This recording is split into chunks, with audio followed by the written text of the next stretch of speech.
Competition starting to get thick, it's the click, so I hope you watch your A game. Amen, no rain from the track when we unite and spit. This isn't A game, better bring your A game. Competition starting to get thick, it's the click, so I hope you watch your A game. Amen, no rain from the track when we...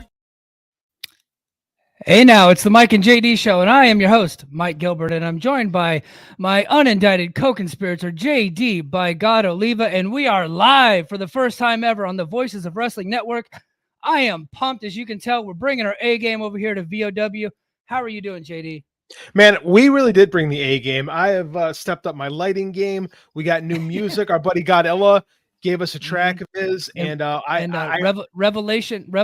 and Godilla. Yes, sir. Yes, Revelation sir. and Godilla. Thank you. Yeah, that was awesome. I put that together today, and it got me fired up, man. It's funny. Like, we've been doing this show for 2 years. Like, it's funny. It feels like we've been doing Mike and JD for a long time, but it's really only been like 4 months that we rebranded our show, and now it feels like we're kind of like rebranding again. So I don't know, man. It's crazy. I haven't been this excited for a show in a long time. Yeah, man. Yeah, no, I've been super stoked. JD and I, this is something, that we've just been so excited about all week since we decided to make this change. And I just want to start the show off right now. Because there's been some folks in the Voices of Wrestling Discord. So head over to voicesofwrestling.com/Discord and join our Discord, join the conversation over there. We have our own channel. So when this show got announced onto that Discord, someone was like, the Fight Game Media and the VOW war has started. No, that's not what's happening at all. In fact, I'm still friends with all those guys are still in their Discord. I was chatting with Garrett just like an hour ago, and he was pumping me up, telling me that we're going to do great and giving me advice and stuff like that. So look, the reason why we jumped ship over to the Voices of Wrestling was because that the free feed over there went away because of the Blue Wire host. They decided to cut that feed. And so we're like, you know what? We had a good thing going on that free feed. Our audience was growing. We were like top of the charts every single episode that we had. Yep. And we didn't want to lose that. And so when Garrett told us that that free feed was going away, and he said, maybe, said, hey, why don't you guys, or to the whole network, is like, why don't you guys, if you have the ability to do something else, why don't you go ahead and look into it? So naturally, JD and I, we talked and we reached out to Joe and Rich. We'd become friendly with them over the last couple of months because we've been in their Discord. Joe was a guest on our show. We reached out and we worked everything out. So if you guys are watching us right now on the Voices of Wrestling YouTube, we're going to do our best to go live each and every single week. We will also have our own feed. We'll have the Mike and JD show feed. So if you just search for that on Apple Podcasts, Spotify, Google Podcasts, Amazon Music. I didn't even know that Amazon Music had podcasts. I learned that this week from Rich. Rich taught me that. So because I had to sign our show up for it. So you can get them all there. We will also be on the Voices of Wrestling feed. So if you're just subscribed to the Voices of Wrestling channel, we will pop up there along with other great shows like The Flagship, like Shake Them Ropes with our buddy Jeff Hawkins, like Garrett Kidney's show, the TNA History Pod. I think it's called You Got to Be Kidding Me. So we'll be on that network with those guys. And then we also started something that's super exciting, JD, something you and I have been talking about doing for a long time. We actually started our own Patreon, man, and that's kind of scary because we're like asking people to pay to listen to us, but we already have some subscribers, man, and we're going to be growing our content over there on that network. Yeah, man. I mean, this is really a big step up for us. I'm real excited about our Patreon because we've been doing when we moved to Mike, when we rebranded our show, used to be Brace for Impact, we started kind of doing these historical retrospectives, right? And now we're going to bring that over with us to it because we still have to do the WCW Invasion Part 2. Right. Mm-hmm. So I'm super excited to do that. You and I are also going to be creating some Patreon exclusive stuff. My writing that I was doing on Substack is now just going to live on our Mike and JD Patreon feed, man. And then Mike's going to bring back Brace for Impact. I'm going to do something a little bit more AEW focused. Like, we know that we're competing with a lot of top name, people in this space. And if you're willing to give us some money every month, and Mike and I both feel we got to go above and beyond as much as we can to kind of give you guys a little something extra, as like, we owe it to you. So if you're on board already, thanks. If you're thinking about it, please consider, because you're not going to find harder working guys, I don't think. Yeah, so if you head over to patreon.com/the Mike and JD show, you can become a subscriber there. We actually just put up our part one of our WCW invasion of the WWF from 2001. We just put up part one for free. So if you want to just test that out, go ahead and give it a shot and tell us what you think. And if you like it, please think about plopping down $5 and to support the show. Look, that Patreon is going to help kind of subsidize how we do this, because I got to tell you, my wife's not going to let me do it forever if I don't make any money. Yeah. Then and like this is kind of how I pay for like the equipment and how I pay for the apps that I have and all that stuff. I gotta resubscribe to the Impact subscription service now because I'm doing Brace for Impact again, which I'm actually pretty excited about because a lot of people have been requesting it. They missed that show, so that is coming back. That's going to be on Patreon.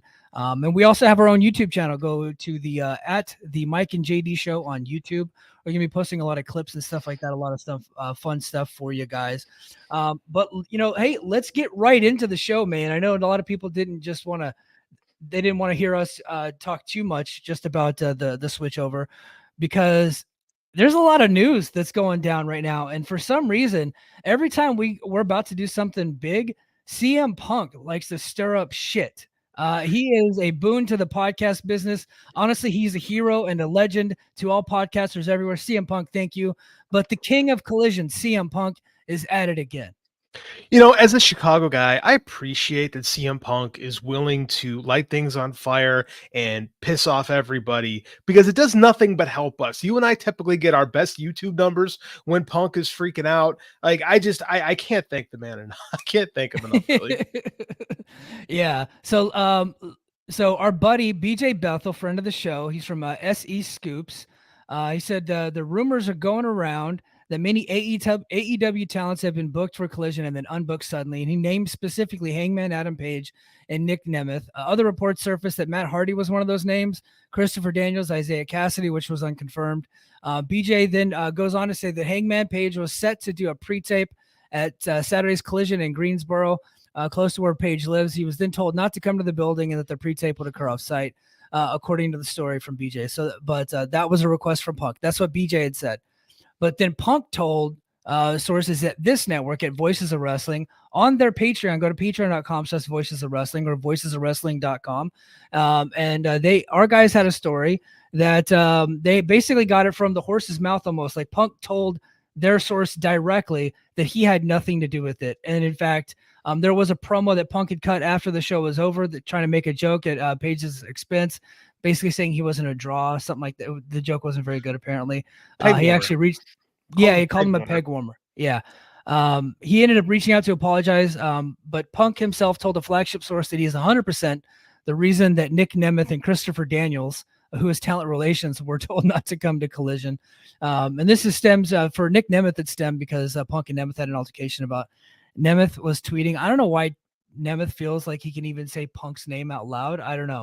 Like, I don't know what the hell. Like, how does this guy even have a job still? Try to score points with the guys on the other side, right? I mean, unfortunately, this is the lines are drawn in the sand. It's like you gotta pick and choose, but do you really have to pick and choose? Like, when you're kind of lucky to have a job, is it a good idea to try to piss off a guy who's kind of volatile? Yeah, kind of more than volatile. And why would you do it in public if you're a jobber? Like, that makes no sense to me. Like, I know he's got some protection from the elite, but come on. Can you imagine Iron Mike Sharp talking shit about Hulk Hogan in 1986? Yeah, it just doesn't. It makes no damn sense to me. Daniel, go ahead, JD. No, I was gonna say, you know what really makes no sense to me is the reaction to this, because people love to freak out about everything Punk does. And on our old show, on our old feed, we used to joke that people's like, "Oh, Punk's a politician." Punk's the worst politician in the world. He is so bad at playing this stuff because he takes things so personally and goes so over the top with his reactions. But like, this isn't the first time a pro wrestler has used his political power to get someone a job or to keep someone out of a job. Like, the fact that WWE has ruled as the only power for so long that people really forget how things kind of used to be, right? Like, have we forgotten about the Click? and how they would just like destroy careers. Like Bam Bam Bigelow was set for a big babyface run after the Lawrence Taylor match. That never happened. Hulk Hogan got George Scott fired as the booker in 1986 in WWF. Like this is not new. Like this is pro wrestling. But again, it's CM Punk, so people kind of get a little bit more upset about it than anything else.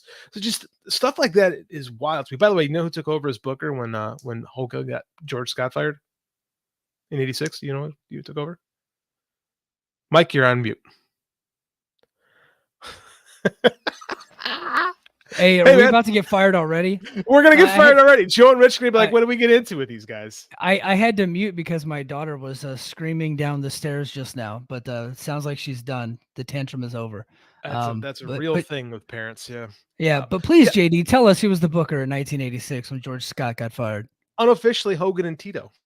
Yeah, I remember that story, and I don't think that many people know about that. No, so that people go, how can Hulk Hogan have this much power? Well, it's not unprecedented. In fact, usually the booker was the champion. Like this is wrestling. People have to stop thinking about it like you're working for Apple or something like that, or X. Like this is we're kind of overblowing this. But again, Punk does a pretty good job blowing these things up on his own. So I can't cover the guy. It's because Punk has these little minions all over the internet that kind of like feed him shit to be mad about, Like I guarantee he has no idea who Nick Nemeth is. Like, and then he finds out like, why is Dolph Ziggler's little brother talking shit about me? And then let me go confront this guy backstage. And then sure enough, he did. And now Nemeth is banned from Collision. He's officially not Collider worthy. He is not a Collider. He's not worthy of being collided.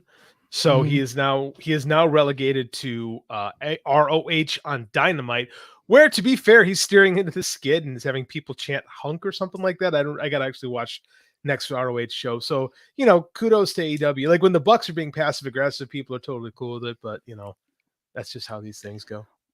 Well, people identify more with passive aggressive people these days. Punk is kind of like kind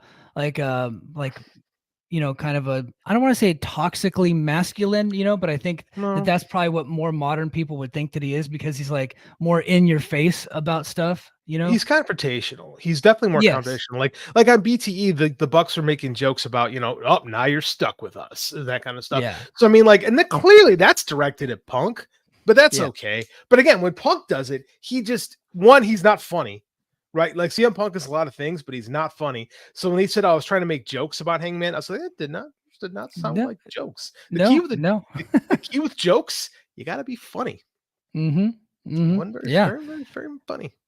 Nemeth being barred, I don't think is really all that important. But Christopher Daniels is what it is. Yeah. I think that he should just be banned from both shows. I don't think he should be allowed to be there because he's not any good.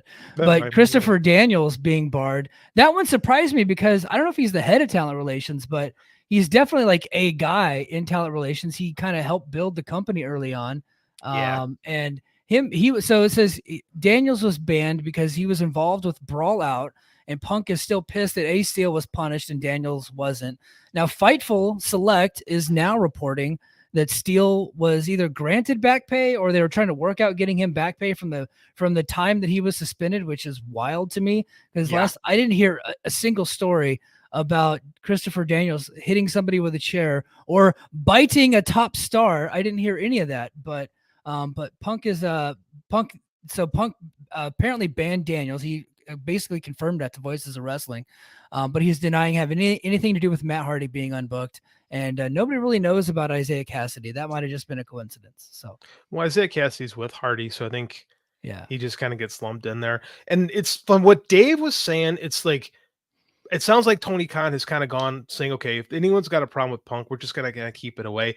And I kind of get that because if you were trying to keep things harmonious, you probably want to keep the people on who are going to get along with each other, right? That makes sense to me. Like, is this a bit over the top? Is this AEW 90210? Yeah. But I kind of understand. I kind of understand the reasoning behind things. Punk says he had nothing to do with the Page thing.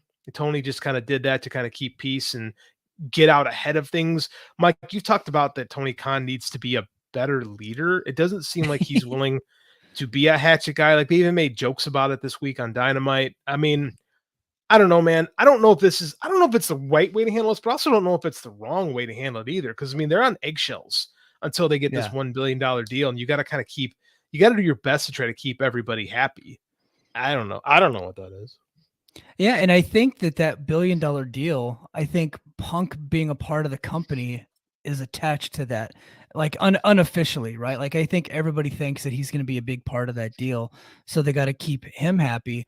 I get the feeling that if they lose Punk, yeah, money will go down a little bit, but they're like 1 or 2 hot angles away from rebounding, right? I don't like they have such a huge roster with so many talented and famous people, and we'll talk a little bit later that might grow coming up soon. Nobody knows. We'll talk about that in a little bit, but I think once they get that deal, maybe Punk will no longer have the power that he once had. The way power ends in pro wrestling is you stop drawing. You stop being a commodity on your own. That's the one thing that you can say about Punk is that he's always kind of backed himself up. Now he's definitely put himself into a more difficult position on Collision because Collision's never going to have great ratings, right? Yeah. It'll have good ratings for Saturdays, and it's a tough spot, and everybody realizes it. And as we've seen, the show is stronger with him than without him. But this is wrestling, man. I mean, like I said, Hulk Hogan did this kind of stuff. Shawn Michaels done this kind of stuff. Steve Austin did this. Like top. Mm-hmm. Let's compare this to real sports too. If there's a conflict between the GM and a top star, who wins 9 times out of 10? It depends on the top star, but it's like the GM of the Cowboys. Should have used coach. Yeah, I should have said coach. I should have said coach. Yeah. So it really depends on the team. So let's take the shitty Philadelphia Eagles who cheat in the NFC Championship game and hurt quarterbacks when they're not looking. Let's talk about those idiots. So if there is a confrontation between Jalen Hurts and that dipshit Sirianni, the head coach, they're gonna keep Jalen Hurts and they're gonna favor him. Now, if it's the other way around, right? Say you're Kyle Shanahan and Brock Purdy, chances are you're gonna favor Kyle Shanahan because they feel like he's more important to the team than the success of their top star, right? Or their top star is probably like a guy like Fred Warner or George Kittle. You know what I mean? So it depends. So Chicago Bulls, if there was a big conflict between Phil Jackson and Michael Jordan, I get the feeling Jackson's going bye-bye. Jackson's going to be coaching the fucking Indiana Pacers. You know what I mean? That happened with Doug Collins. Not going anywhere. That's what happened. Yes. Doug Collins. Yep. Doug Collins got fired from the Bulls, and that's how Phil Jackson got brought in. I mean, this is sports. Whenever real sports mentality creeps into wrestling, people start freaking out about everything, and it drives me crazy that we can never have real conversations. People I want sports wrestling, but they really don't. Because whenever start people acting like athletes or acting like professional athletes who aren't just happy to be there, they got their panties all bundled up. Like, I can't do this. It's so annoying. And granted, Punk himself is annoying, but I just think I find a lot of this stuff to be very overblown, to be honest with you. And a lot of it is just sniping behind people's backs. Well, and you know what it is? And I'm not going to name anybody by name, but when this stuff was breaking, before the story's broken, we were talking to 2 or 3 different people that had this story. You know what I mean? Before it actually hit the airwaves. And it's because this company's leaking like a sieve. It's worse than the Trump White House, right? You're just hearing stuff all the time. And they were really wanting to get this story out there. And BJ Bethel did a great job of getting it out there before everybody else. Didn't get credit, Fightful, but he did a great job of getting that out there before everybody else. But everybody had it all at the same time because people in the company were just trying to get the story out there to paint, CM Punk in a bad light. And you know what? Maybe he is a bad guy. Maybe he was being a jerk. It appears this time with Hangman Page, because the Page side, the elite side, did go above and beyond to get out that CM Punk apologized and said he had nothing to do with it. So I'm gonna call that one good. Chances are Punk really didn't have anything to do with that one. But because people thought he did, to get Page's back, instead of confronting the situation, they leaked to the media, right? They leaked to their friends in the media, hoping to be able to get the story out. And then now what do we have? These people that love their company so much, right? They leak this to the media. And now this is a bigger story than the biggest show in the history of wrestling outside of WWE in forever. This show is bigger than the Wembley show that WWE did back in 1992. Right. So this is one of the biggest shows of all time. But here we are, instead of leading with these new matches for All In, we're talking about Punk's bullshit. And Punk is an asshole. Right. I don't think that's no doubt. Nobody can deny that. Mhm. But I think the guys that kind of like that were just trying so hard to get everybody to talk about the story, they didn't do their company any favors. They didn't really do a very good job. You know what I mean? But the reporters did a great job, by the way, because this is what they do for a living. They get these stories out and they vetted it thoroughly. But you know, that it sucks that the folks, they did that. You know what I mean? So what is your stance on an athlete wanting to go through plate glass window? How do you feel about that, Mike? Well, speaking of 90210, CM Punk and Jungle Boy had an issue over Jack Perry. He's Jack Perry now, not Jungle Boy. Yeah, he's always Jungle Jack is what I'll call him. Jungle Jack, Luke Perry's kid from 90210.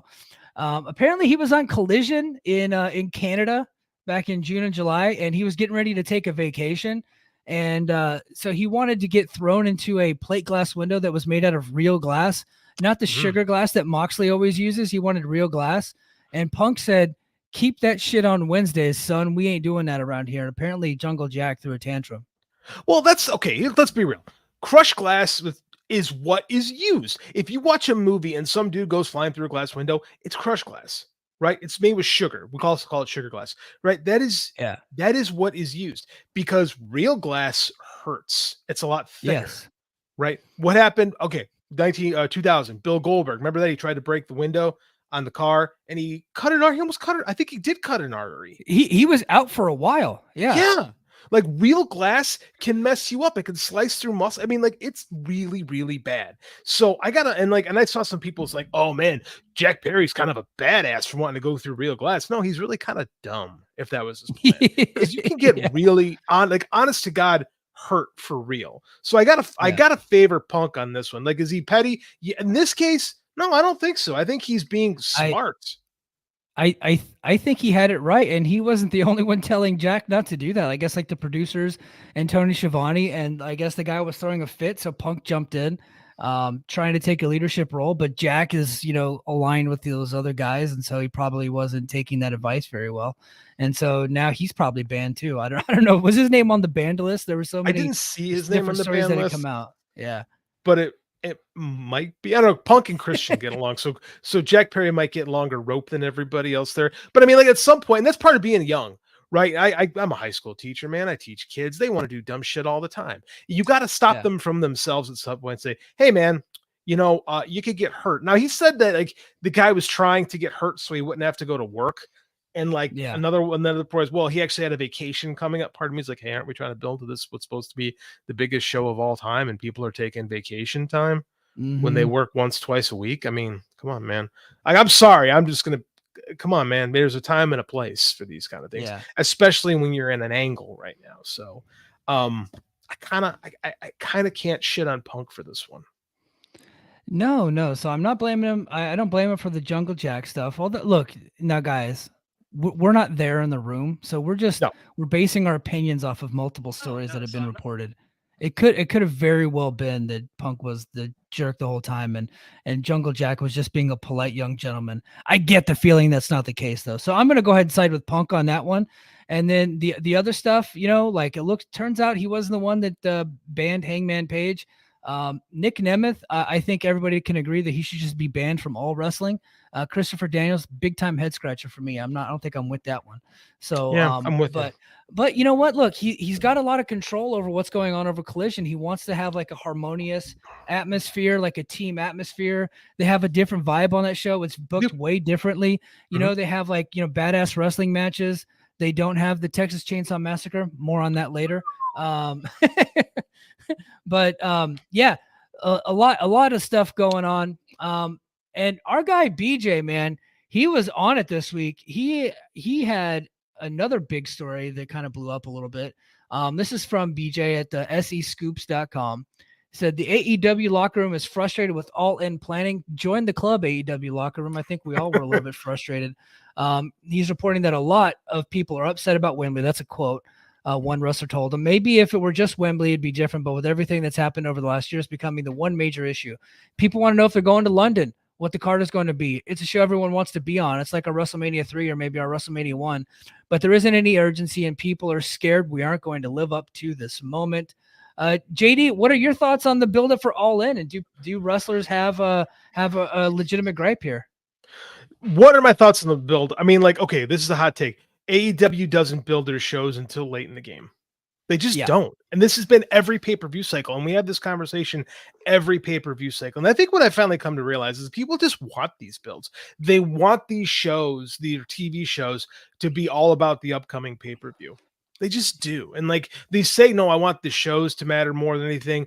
But I mean, like every week, it's like, oh, what are we building pay-per-view? Why aren't we building the pay-per-view? Why aren't we building the pay-per-view? And they are building the pay-per-view. They just don't tell you. Like they never said, like they started building the main event. I was there in Chicago last time they came through Chicago when they announced the thank you, Sam. Like, and they announced the what do you call it? The Battle Bowl. What I forget what they call Battle Bowl, right? Their version of it. What AEW? It was like the blind, what was AEW called? The blind, yeah. It was the blind eliminator tournament. That's stupid, what it was. Go ahead. Yeah, it was stupid. But to be fair, everyone shit on when they did the whole thing with MJF and Cole, and I did too. I was like, oh, this is gonna be dumb. It worked. It's the hottest thing in the company right now. That was in June. That was in June. So they've been building the main event for this show since June, right? Yeah. But they just didn't say this is what the main event is going to be. They do a different approach. They let things kind of play out. And I just think that wrestling fans just want to be told this is what it's going to be, rather than letting it evolve before their eyes. Now, has every match in the undercard been developed like that? No, but it's the fucking undercard. The main event is a lot of those are booked this week because they involve people that had been in Japan as part of the G1, and so they would not everybody, but Eddie Kingston, Will Ospreay, and some of these other cats they were not available for the show, so they waited till this week to start the build for them. And then I think they had some ideas that had fallen through, and then they kind of rearranged it a little bit. I've heard the All In card has been written and rewritten a few times, which happens on these big shows. And it looks like they're trying to get everybody on the show, which is why we're getting a trios match with Kenny Omega instead of just Kenny Omega versus Takeshita, because they are literally trying to get everybody on the card. So it's like, to a lot of fans' frustration, but I don't quite understand the fan frustration. I think fans can be a little bit too smart for their own good. I think they're like, hey, look, if I were promoting this is what I would do. You're not promoting it. You know what I mean? It's not your cash. You're probably going to watch anyway. So I don't really see their point, right? But the wrestlers, you got to know if you're going to London that weekend. That's a big trip, right? You know what I mean? So like, and I look at it from my perspective. There's been times where I thought I was booked for like a training thing. I was like, okay, the Air Force is going to send me here, and we're waiting for confirmation. And then I don't get confirmation until like a week out. And now I have to rearrange my whole schedule. I got to, confirm with my wife, and if it's like a trip that's kind of, close by, can I bring my family to it? Can we book a bigger hotel? Do I need to get a rental car? Do I need to, you know what I mean? So like, it becomes like a bigger deal. So I get the wrestler frustration, and I'm kind of on their side. Yeah, I get that. A lot of them don't know whether or not they're going to London. I think that's an issue, and that's something that they need to get a grasp on. And Tony has to just do a better job of making sure that they have better communication up and down the chain of command there in AEW. I just my commander that I have right now, he just came from I think he was in Nebraska. He said you want to get the water all the way down to the back of the row, right? If you're doing crops, you want to make sure the water flows all the way back to the back of the row. And that's the same way with communication, right? So when you're at the top, you need to make sure that your communication is flowing all the way down to the lowest level, to where everybody has like a clear idea of what's going to happen. And it doesn't appear that that's happening in AEW, and people are frustrated because of it.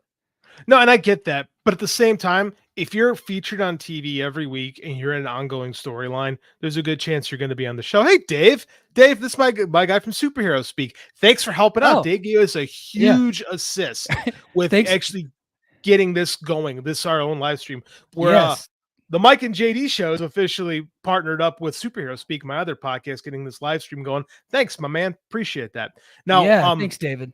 Yeah, as you were saying, Mike, I think that if you're a wrestler, if you're on the show every single week and you're doing something, there's a pretty good chance you're going. But I think a lot of the people are the ones who are kind of on the bubble who aren't as active. So I think they just want to be a part of it. Yeah. Right. And at the same time, I want you to go back to the WrestleMania 3 show and tell me how many of those undercard matches were a big part of WWF television in 1987. You'll surprise yourself. Yeah. So, yeah. Wait, hey, JD, are you telling me right now? Are you sitting here and telling me I'm telling you King Kong Bundy was not feuding with those little guys the entire year and the build up to their big match at WrestleMania 3? That's exactly what I'm telling you. I will tell you also, what's funny too? Do you know who Hogan was feuding with Andre on TV, right? But that was like a short build too. Like that wasn't like months and months and months of build. Like they kind of made that kind of happen like fairly quick especially in terms of mid 80s WWF television. Hogan was feuding with Kamala. And Kamala's not on that show. Hogan was selling out buildings with Kamala literally across the country before WrestleMania 3. And that dude was nowhere to be seen. Now, the rumor has always been that, they kept Kamala on ice in case Andre couldn't go. Then they would have something to fall back on. That would have been a huge disappointment, by the way.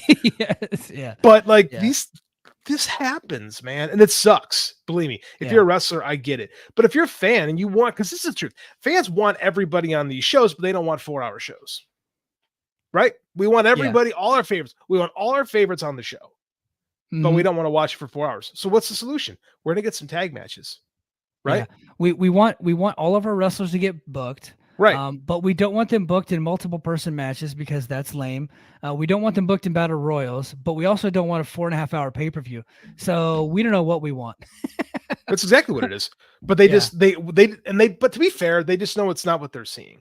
And I understand that our good friend Larry Sternshine got a good comment. The problem with AEW fans, they spend too much time fantasy booking, and if they don't get what they had in their head, they complain. That's true. Same thing happens with comic fans, movie fans. I'd say sports fans too. Like every sports fan is a better coach than the guys that are actually doing the job. I'm telling you right now, I've been trying to book the 49ers lineup right now, and if Shanahan goes against the lineup that I have presented to him on the internet, I'm going to be pissed. So because you know better. That's just how it goes, man. I'm 40 and I've been an expert for 40 years. I know this stuff. I've been a football watcher my whole. I was on the Exeter Union High School practice squad circa 1999. I know what I'm talking about, guys.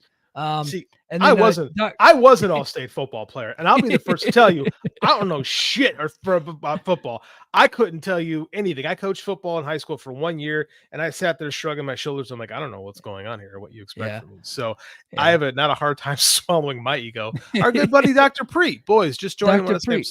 I'm so happy to see you two get your opportunity to shine. For your information, Mike, tonight's Y Files was the first boring one in forever. Dude, Mike sent me a screenshot because we were talking about lighting before the show of the Y Files for the first. I had no idea what this show is.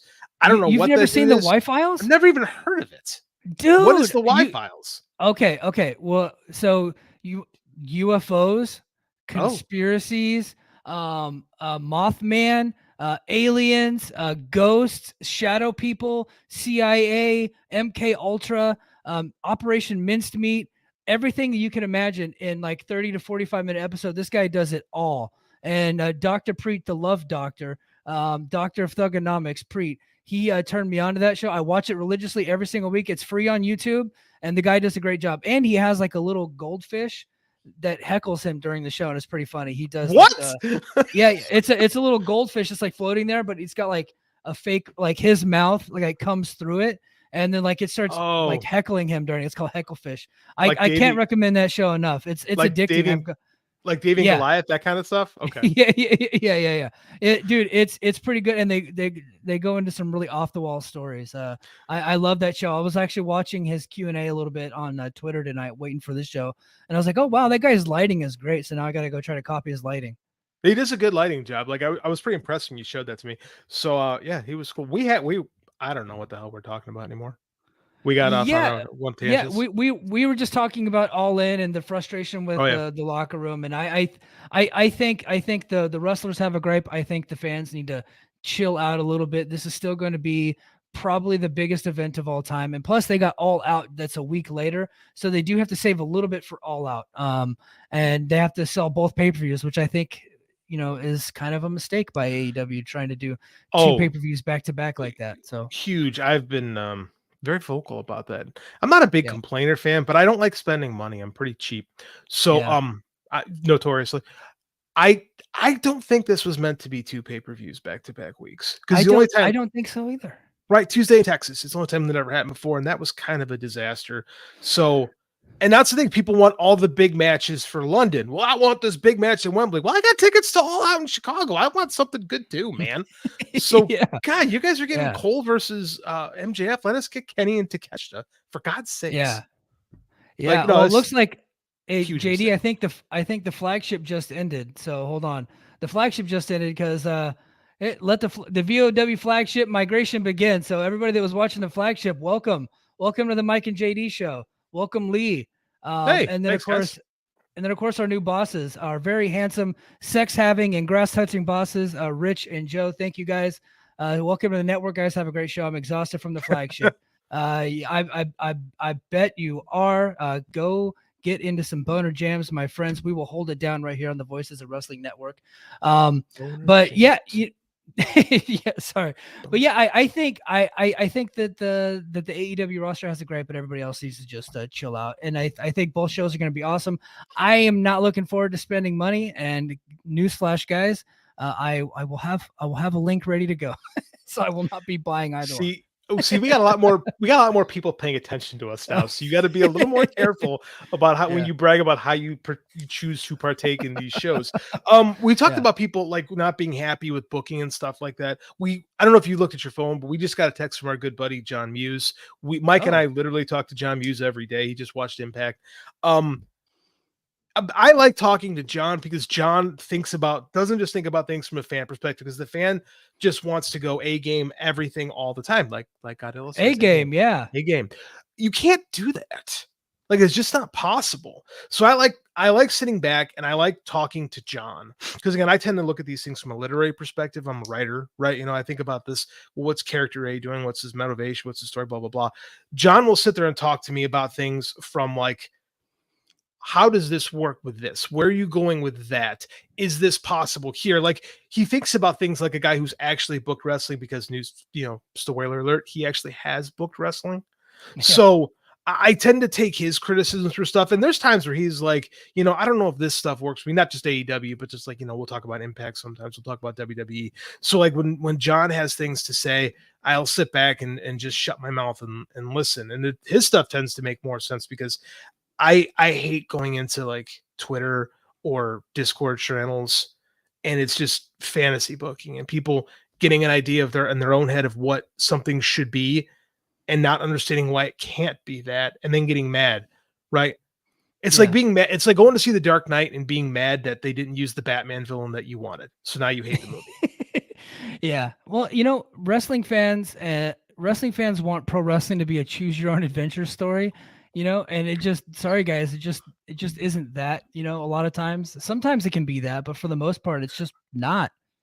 And choose your own adventure stories suck. Like, there's never been a good one. No, there's never been a good one. There's never been a good choose your own adventure story. They're all bad. Always. Yeah. So yeah. More on John Muse later, because he gave me a good little note when we get to the Texas Chainsaw thing. Okay. All right. Diego, welcome to the show, my buddy. He's been a big supporter of ours for a long time.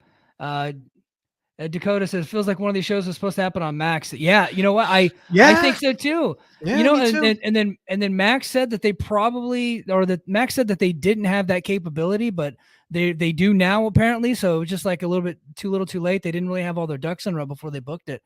And sometimes them's the breaks, you know what I mean? So it's unfortunate, but that's just the way it happened. And then boner jams, that was never discussed. That's Rich. So there we go. Now we're fired. Yeah, we already got in trouble. Sorry, guys. Damn. And then actually WWE had back-to-back week PLEs during the pandemic. That's how we're okay. So that's a little bit different, because you're getting that on the WWE Network and Peacock. You weren't paying $50. It's $5. I think I'm paying $11.99 now or something like that. So a little bit different. But I see where you were going with that. You're asking me for $100 for 2 Yeah. shows, right? Or is it 120? I forget if it's 60 or 50 bucks. It's $50 a show domestically, and then I think overseas in some markets it's 40, and then some markets it's like 25, depending on the country. But I bought tickets, so it's even worse Yeah. for me. I mean, they're asking, it's a big ask, right? yes, It's a big ask. I think they're gonna wind up regretting the second show. I really do. I think the first What- show could work. The second one, I'm not sure. what you know what one of them can suffer or both could suffer, because people might pick and choose, and the all out one, or I'm sorry, all in is actually going to be earlier on Saturday, like during the day. Thankfully there's no college football on, so there's not going to be a ton of competition on television. But I'm going to tell you right now, like there's a competition at my house because I got to go take my wife and kid out to do shit during the day. So like it's really difficult, you know what I mean? What time is it starting in Honolulu? So John Muse texted me and said to set my alarm because I believe that Adam Cole and MJF is set to come on at 6 a.m. But I'll be up. I'm an early riser, so I'll get The up at main 5. the main event, Adam Cole, MJF, Adam or Cole, the tag Adam Cole, tag team match. the tag team match. So the beginning. Okay. So 0 hour will be at 6 a.m. Honolulu time. Because I'm 6 hours behind the East Coast right now. I'm 5 hours behind you. So right now here in Honolulu, it's 6:11 p.m. So yeah. So thank you for staying up all night with us, folks. It's still daylight where I'm at. I hate you hey, so much. Hey, for everybody that just left the flagship, I know you probably came here hoping to get more AEW talk. We will have more AEW talk a little bit later. But right now, we got to get into a little bit of WWE talk because Edge, Adam Copeland himself, Sexton Hardcastle, he appears to be finishing up with WWE. He's got a match coming up against Sheamus, and apparently that's the last one on his contract. And there's some rumors out there that AEW might be in play here. I wouldn't. See, this is one of these things, right? Where people I talk about, people get something in their head, and then if it doesn't happen, they get disappointed. Yeah. Right? Yeah. This dude is currently still employed by WWE, but there are fans somewhere that have already decided that Adam Copeland will be debuting in Wembley Stadium, and I don't even know if that's possible. Yeah, right? I don't know what the contract looks like. Yeah, nor do I. I mean, like, he won't have a 90-day sit out because the contract is expired. Dude is 50. He is in good shape. And now people are like, I think people are down on the work, but I also wonder how much that is what is just WWE work style, right? Yeah. Especially with WWE work style, with what's expected from a guy that age. Like, I don't know, man. I think I got a softer spot for Edge than most people. Like, I would be. Yeah. Hey, I would be JD, super curious. What's wrong? hold that thought. Hold on. I got heat with one Suit Williams. So yes, it's Voices of Wrestling up all night. Yes, thank you for the reference. But hold on, Jenny Garth suit. He says, "Where's Jenny Garth?" Whoever hosts Rhonda Shear, man. Rhonda Shear. What are you doing, suit? Oh, dude, you know who just died reading that? Garrett Gonzalez. Oh, that I just know, killed yeah. him. Somewhere, I don't even know if Garrett stopped watching, but somewhere his heart hurts and he doesn't know why. Yeah, because Jenny Garth that was the chick from 90210, right? Or was that Melrose Place? No. It's now 210. I know Jenny Garth was now 90210. 210. Please don't ask me the character name. I did not watch the show, but I know for a fact. I'm sure somebody in the chat is a 90210 fanatic. I happen to not be. So finish what you were saying. So Edge, oh yeah, it might not be possible that he can show up at All In, but people are fantasy booking that. People are fantasy booking it. I don't know. Maybe Edge and Christian doing some dickery together might be interesting. It could be a big moment. Like, we have a buddy who'll go nameless who said, what would be a good thing is if you have Adam Cole and MJF win the ROH titles, and then as the 0 hour is ending, Edge or Adam Copeland or whoever steps out of a car. Yeah. And that would be a nice look. We'll go nameless, but I'm like, that's a good idea. I like that idea. So maybe that's something. I'm not going to get mad if it doesn't happen because again, that's a good chance that's not reality. But right, it's just cool idea. That are like fantasy booking. So some people will then manifest that as like, oh, AEW is leaking this, so it must be happening. Well, that's not really the case. No, that's just you creating an expectation that you're holding the company to that they don't even know about yet, that they didn't agree to. Right. We do that with people in our lives. A lot of times we have expectations for them they don't meet. They didn't know about it. Not their obligation to meet it. That's kind of what's happening there. But if Edge does come in to AEW, does he go by Adam Copeland or does he just pick another U2 name? Does he go Bono or maybe Larry Mullen, the drummer? What are we doing here? What do we think? Been sitting on that joke all day. I told the joke earlier. You guys fucking know. laughed. Because I heard it 6 hours ago, so I was ready for it now. I was workshopping it in the chat, so yeah, I don't know. I think he's or does he become Sexton Hardcastle again? I think that would be cool. Speaking of no longer with WWE, it looks like Lacey Evans is gone. She was the Marine chick. She's around for a little bit. She got so many starts and stops. I don't think that they ever really like it seemed like they were getting fully behind her, then they would just pull the plug, and then they would get behind her, and then they would pull the plug. Some rumors are out there as to why that might be. I'm not really qualified to get into that. Yeah, we ain't gonna touch that. Nope. They don't pay us enough for that. But it looks like she's gone. People are saying that maybe Impact would be interested in her, man. I don't think so. I think it's only a matter of time before she's like slinging pics of her fallopian tubes on the internet. I don't know what's going on with that one. I think she's already I think she's even starting up a diner or something too.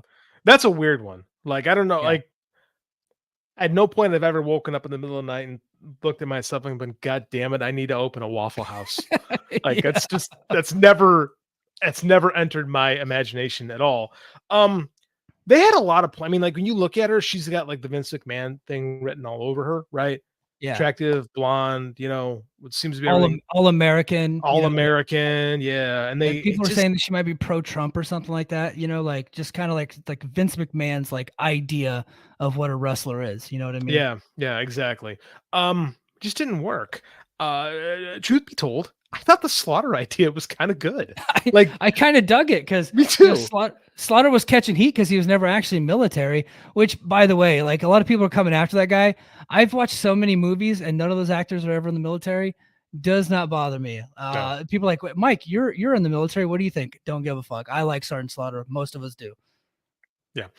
These are not real people. Sergeant Slaughter is a fictional character. He also did not serve in G.I. Joe. This might shock you to know that. Yeah. So, I don't know, man. I thought I'm like, this has potential because the Slaughter gimmick, I think, could still work today. Like, I'm sure you had a drill sergeant at some point that you probably didn't like, I'm imagining, right? Or did I make that up in my head? No. I had this guy. He was like 6'4", super fit, and for whatever reason, he had the super long fingernails, and he would get right up into your face, and he would like knife hand you right in your face, and like his fingernails would get so close to your eye, you're thinking he's about to claw your eyes out. It was the weirdest thing, and he would say all this awful shit to us. I don't know if he got in trouble for doing that, but he eventually, like in like week 5, he had gotten replaced because. People can make all the jokes they want in the Air Force. It is a bit kinder and softer. And so we had a guy come in like in week 5 and he was very nice to us. He was great. I'm blown away. The original guy. I'm blown away. He was allowed to have like long, like Freddy Krueger fingers. That blows my mind. Yeah, honestly, like I'm a master sergeant now. And if I see people with like super long fingernails that look unnatural, like I gotta like, hey, you need to go take care of that. You're out of regs. But this dude, for whatever reason, I just remember him having super long fingernails. That's weird. Yeah.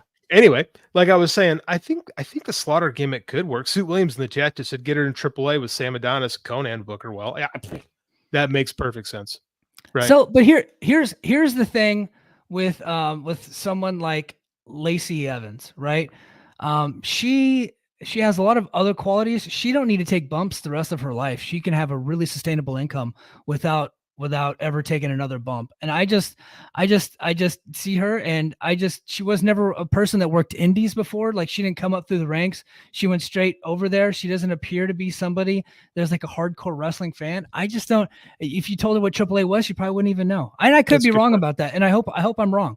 I hope she, is a huge wrestling fan and is willing to go hustle on the indies. I just don't see it. I got a buddy who works who's in the PC, no names. He was talking about, because I asked him about the injury, right? And he's like, nobody here really knows how to train. Like, they've never trained like athletes. Like, we have a lot of people that, like to work out, but don't really know how to train. And he says a lot of people here really aren't wrestling fans. So if WWE doesn't work out, they're like, well, WWE didn't work out. I guess this isn't for me, which is why you see so many times on Twitter, do you see the guy post, "You're not heard the last of me," and you never hear it, again. Like hear it all the time. Yeah. So I could see her being one of those. I would be Yeah. more surprised if like I would be surprised. I don't know, maybe not Court Bauer. Court Bauer seems to, be the weird wrestler whisperer, right? So Yeah. I guess anything is possible, but I think I'd be more surprised to see her fall back into pro wrestling because quite frankly, it doesn't seem to have worked out for her. No. Hold on. Our old bosses are here. Uh-oh. Yeah. So I can't believe Suit said Jenny Garth. That's from the That Fight would Game Media. that would be Yeah. Garrett. That would be Garrett. Yes. I told Garrett. you. That's why he came in, because he felt it. He was like, something is wrong with my heart. I need to check on Yeah. Mike and JD right now. And then Well, if found that. anyone at any time, anywhere in the world is talking shit about 90210, Garrett's going to find out about it and come get on the attack. So everyone should have someone as loyal to them in their life as Garrett is to 90210. So she's gonna go by Macy Estrella from here on out. So there you go. So good. Cool. I guess good luck, Lacey Evans. We'll see where she ends up. I just don't see Indies or Impact or AEW or anything like that. So who knows what she's gonna be up to, man. Speaking of guys who left WWE and never made it, Enzo Amore. What is this? Dude, Enzo Amore got himself booked in New Japan at the All-Star Junior Festival this weekend. And he stated in an interview, I don't know who he was talking to. I am not a real journalist. I didn't look that part up, but he stated, I'll end up at the Tokyo Dome if I get the chance to do what I do in New Japan. So is he going to go clean the bathroom floors? What's he going to do in the Tokyo Dome?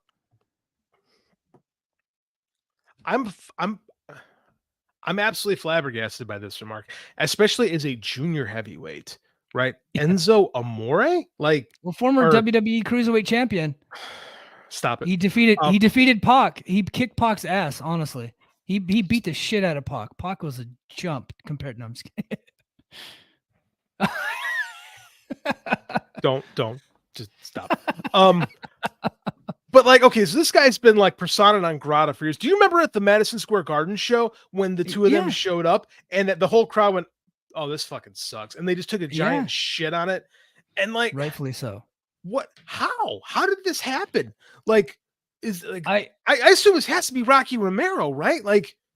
I don't know that he books all the U.S. shows, but I've heard that. So it makes sense. Rocky, I don't know.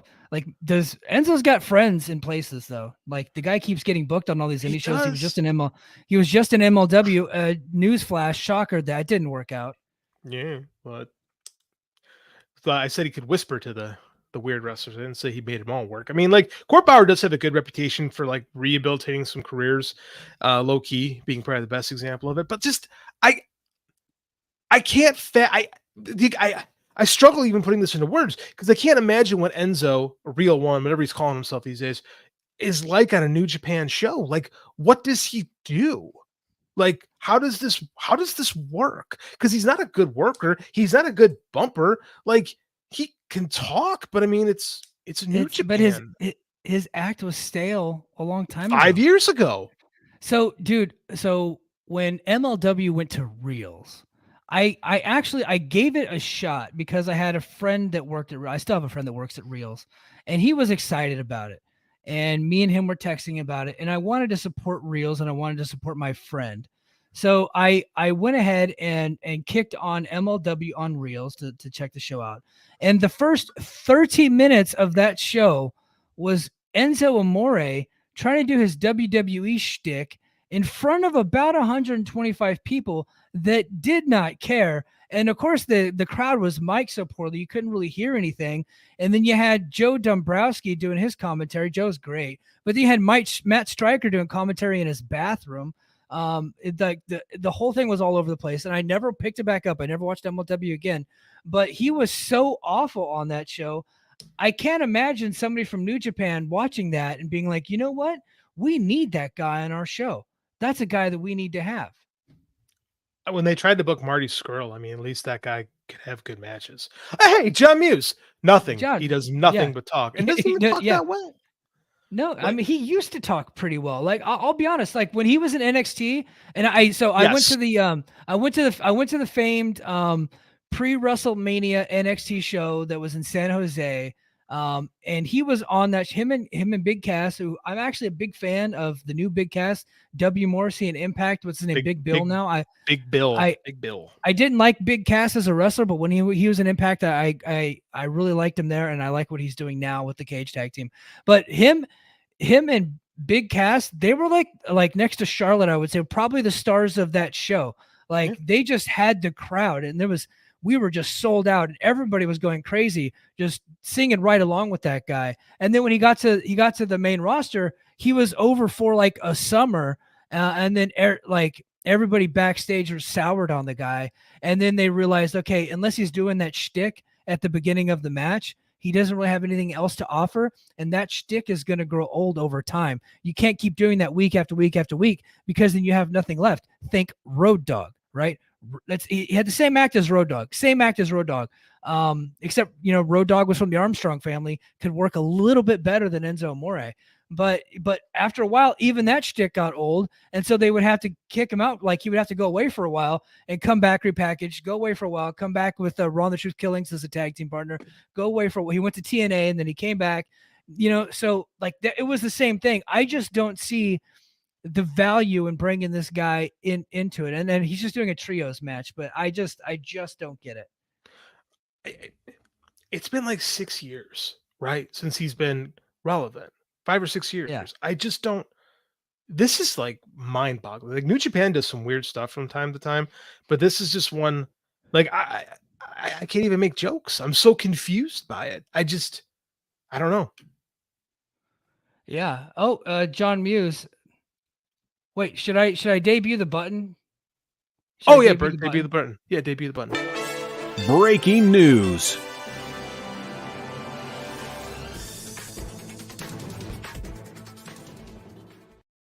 You know what, the move over to the new network, we really should have changed that from Brace for Impact. it still says Brace for Impact. That's fantastic. Haven't been Braced for Impact in months, but it's still breaking news. John Muse, breaking news. Border City Wrestling announced that Kaito Kiyomiya will be appearing in Windsor for BCW's 30th anniversary show on October 7th. That's pretty cool. Scott D'Amore owns that. Maybe Impact will get some dates on Kaito. That would be cool.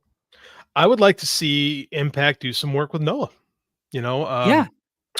Hey, Justin, let's get on that. So, not that he has any control. Yeah, that's cool. That's pretty cool. Yeah, I dig that. So that's pretty cool. Thank you for sharing that, John Muse. Got a couple more topics, and then we're gonna say sayonara for tonight. Dark Side of the Ring looking for new episode ideas, and I mean they got to do the fall of TNA, right? I mean we've been listening to the Lapsed Fan, Total Nonstop Hogan. They got to start Hogan. Get into Dixie losing the Spike TV deal, then getting kicked off of Destination America. Billy Corgan comes in, they get the big lawsuit going, and then a positive outcome. They get bought by Anthem, and then they this year is like one of their biggest money years they've had forever.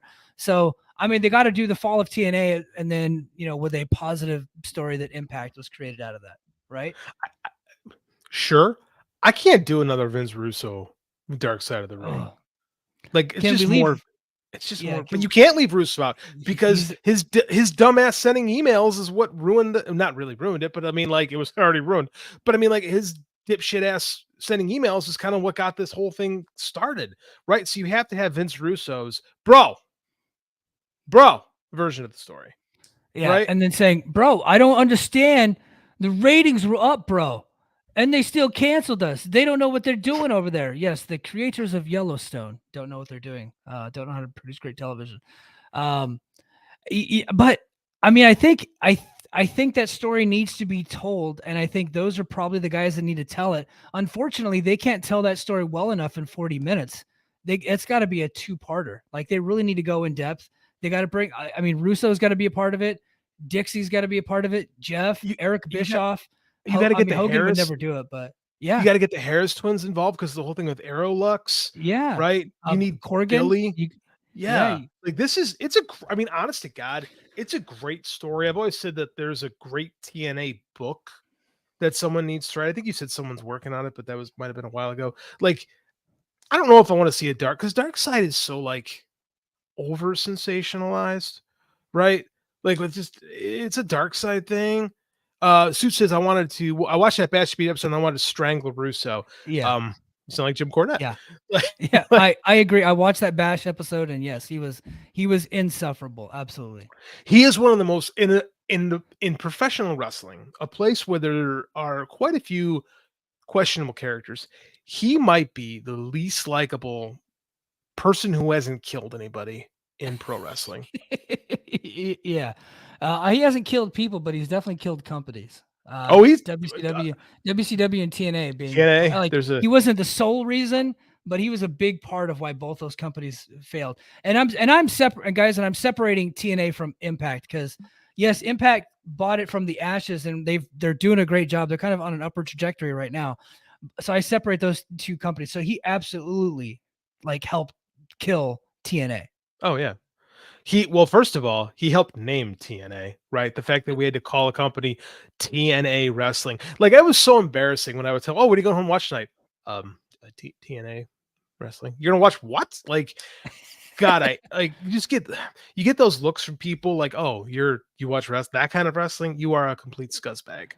And then you have to go, well, and yeah, I he am. also he also had puppet masturbating in a trash can, right? Like Whack it off in a trash can.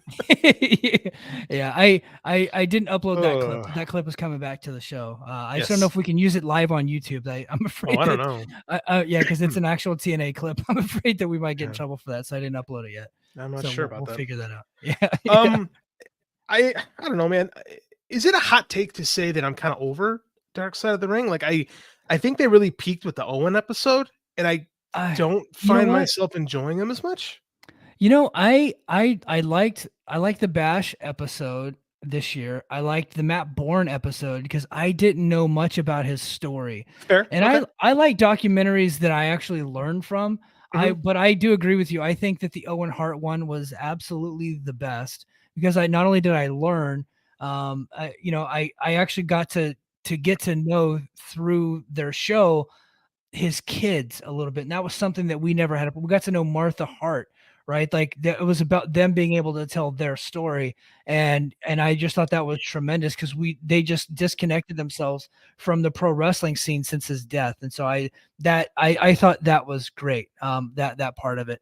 But the thing is, so they're looking for more ideas. I thought the TNA one, I do agree with you. They kind of have jumped the shark a little bit, but there's a few more stories to tell. But some of the stories that I want them to tell besides TNA, I just don't think they could actually tell well. Because I would like to see Gorgeous George. I'm just fascinated by him. Yeah. Gorgeous George book. I would like to see a Ricky Dozen. I was going to say Ricky Dozen. That I think that would be great, but a lot of the people that were alive when Ricky Dozen got killed are no longer here. You know what I mean? No, you could talk to like Dave and Fumi and those guys. Like, you can get that. Yeah. You can do the reenactment. See what I'd rather see? I'd rather see like a real documentary. Yeah. Like, I'd rather see an actual documentary about these kind of things. Because these dark side things are just like, it's like watching hard copy from when we were kids, right? Yes. With the shitty what? reenactments and like it's overly dramatic and like Mhm. sleazy. Like, yeah, I don't know. Yeah. Yeah. Let's see. We'll go to the chat. Richard Carlson says it feels like they're not brave anymore. There was so much meat on the bone in the Candido episode that they didn't even touch. I think that agree. show would have been way more uncomfortable. And he says Ken Burns Pro Wrestling. Okay. So I've been wanting Ken Burns Ken Burns is my favorite of all time, right? I pay Amazon a monthly fee just so I have access to Ken Burns' library, right? I'm that guy. I think if somebody did a pro wrestling documentary, just like how Ken Burns did the country music one or the Civil War doc or baseball, if they just did it from the 1800s through like to the 80s or something like that, I think that would be fucking tremendous. I would, again, this is my degree, documentary filmmaking. Like Ken Burns is what we studied. I think that there is a great story in Hackenschmidt and God, I just drew a blank. Gotch. Hackenschmidt and Gotch. Thank you. Yeah. Amateur wrestling. I can't even remember Frank Gotch. Yeah, I think there's a great story in that one, and the big fight at Comiskey Park, and like, because I had people, amateur wrestling people for years that were convinced that it was a legitimate fight. I had the guys who ran the museum in Cedar Falls, Iowa, telling me, "Oh no, that fight was real." And like, I remember emailing Dave about this, like in the mid 2000s. He's like, no, absolutely, it was a fake. And I'm like, okay, there's a story there. And the problem is WWE has so much control of the footage. Like they don't have like the old Fred Kohler stuff, and so much before it doesn't exist. Right? Like there's just not a lot of footage from anything before Fred Kohler. Right? Yeah, So I mean, like, but hard. Darkseid, Darkseid and DDP did this, and the $1 Million Man documentary did this. They were able to do a fair use thing for kind of like news stories. You know what I mean? So they could do it that way. They could. But I think you're right. They could start with Gotch and Hackenschmidt, then work up to the Gold Dust Trio, right? And then you get Ed Strangler Lewis, and then you go through to the what was the Barnums of Bounce? What was it? Mattman or what? I can't remember the name of the book, but I read the book. It's from like the 1930s. Oh, I got it. It's Muse will remind me of it. But, Fall Guys, the Fall Guys. Fall Guys, yes, the Barnums of Bounce, right? So they have some of that. I know that there was another one, kind of an updated version that actually told like different sides of it because it was told through the lens of one person. But you got Jim Londos up through like the creation of the NWA, and I think Bruno I think that's where you finish it. WWF. I think you could do a documentary like Civil War style, like you start with Hackenschmidt and Gotch, right? Because that's the Greco versus the catch as catch can guy, which is really it's funny because like pro wrestling and amateur wrestling really in this country really have the same root. Like they come from that particular fight. Gotch got super famous in this country where he was one of the biggest athletes in the United States in that era. And it was really on the back of that fight, which is why amateur wrestling became a popular sport in the US. Why high schools and colleges adopted amateur wrestling was because of Frank Gotch, because of how popular it was. So I've always been fascinated with the split that happens from there, literally from that moment. So I think that's one of the most important seminal moments in pro wrestling history. And then you go through the foundation of the NWA. Yeah, and then you gotta cover Gorgeous George too, of course, because he's part of that.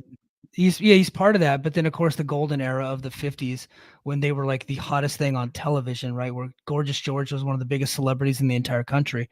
And then go up through the 60s. I just don't think you can tell the story of pro wrestling without going into the boom of the 80s. You'd have to do like a part 2 or something like that. But that's why you got to have it Ken Burns style, because Ken Burns doesn't do like a 1-hour documentary. He does these like chaptered things, right? So you have like a chapter of this and a chapter of that, and you can go.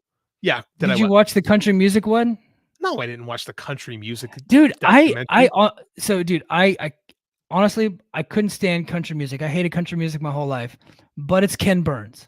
It is Ken Burns. It's Ken Burns. I watched that thing. Next thing you know, I got a country music playlist on my Spotify. And that's what happened. You know what I mean? It's a gateway drug. He sucks you in. He does. He sucks you. And so, and now I'm like listening to Chris Stapleton, I'm just like, dude, I'm telling you, I don't know what it was, but that documentary switched me around. But anyway, he starts off at the Civil War era, like the creation of country music, how the guitar was brought to America, right? And then goes up through the early 1900s, all the way through like, the into the 50s with Hank Williams, the 60s, with Johnny Cash, those guys, 70s with Willie Nelson and Waylon Jennings and those cats, 80s, and then of course 90s with Garth Brooks. And he finishes it in the 2000s, and he does it in like 7-8 episodes, and it was just tremendous. One of the best things I've ever seen. It was so damn good. A guy that hated country music most of his whole life started listening to country music every now and then. I'm still not a big country guy, but like I grew more of appreciation for what it is. Yeah, that sounds like human growth. I'm not interested in that. Oh gosh. So guys, I think we're gonna go ahead and call it right there. So if you want more of this content, JD and I are gonna do some overtime. So head over to patreon.com/the Mike and JD show. We're gonna keep the conversation going over there with overtime with Mike and JD. And next week, we're going to be right back here on the Voices of Wrestling YouTube network. We're also on the Voices of Wrestling feed. So if you subscribe to Voices of Wrestling on Apple Podcasts, Spotify, or wherever you get your podcasts, we'll be on that feed. But also search out the Mike and JD show feed that's on Spotify and Apple Podcasts and Amazon and Google and all those other places. I think that's probably where JD and I will get the most ad money is if you download our regular feed. Download them all, and then plus subscribe to Patreon. Subscribe to. Here's what you got to do. You got to subscribe to the Voices of Wrestling Network. Yes, you get all the great shows. absolutely. You get the flagship. You get Music of the Mat. You're gonna get Shake Them Ropes. You get all the good stuff, right? Yeah, I like the shows on the network. Then you got to subscribe to the Mike and JD show, so you get it doubled up, and then you got to set your phone to automatically download, so we get credit for double the amount of downloads. You're not to listen to them both, pick and choose, but you got to help us out and subscribe to both, and then subscribe to the YouTube, subscribe to the Voices Wrestling YouTube, subscribe to the Mike and JD YouTube, and then go to the Patreon. So we're asking a lot. We're asking a lot. We just lost a couple viewers. yeah. We're asking a lot, but thank you everybody for hanging out with us. Thank you to everybody in the chat. Thank you, John Muse and Richard and Samantha Shipman. Samantha, who still has yet to watch Can't Buy Me Love, by the way. Bullshit. Come on, Sam. Yeah. I've been bugging you about this for months now. You have to watch. She's in the chat trying to get JD to listen to country music, but she won't watch Can't Buy Me Love with Patrick Dempsey. All right, I'm bad at this, so I'll make a deal. Hold on. Sam, I know you're paying attention. So I want to make a deal. If you watch Can't Buy Me Love and come on our Patreon to help review it with us, I will listen to a country music playlist of your choice. Ooh, Dixie Chicks. Sorry, I'm not good. I'm not being a good. Are friend, you? My bad. Are you Sam? I'm not talking to you right now. So that is the deal I'm willing to cut with you. If you finally watch this movie and review it with us on the Patreon, I will listen to whatever god awful country music playlist you have for me, and I will suffer in silence. Because I did it for Scott. I watched Raw for a month, and it's changed me, man. I'm a different human being now. Yeah, and Suit Williams, our buddy, friend of the network, new friend of the show. Can't Buy Me Love is pretty good. I may not have remembered Rhonda Shear, but that's a decent movie. It is a decent movie. Sam's a huge Grey's Anatomy fan, so Mike and I made jokes about Patrick Dempsey on that show. Apparently, that guy left a long time ago. But like, have you seen Can't Buy Me Love? And she's like, no, I've never seen Can't Buy Me Love, and we berated her, and she's ignored us ever since. Yeah. But hey guys, head over to patreon.com/Mike and JD show for overtime with Mike and JD. We're going to keep the conversation going. But if not, come right back here next week on the Voices of Wrestling Network YouTube, the Voices of Wrestling feed, and the Mike and JD show feed for all your Mike and JD show content. And until next week, mahalo.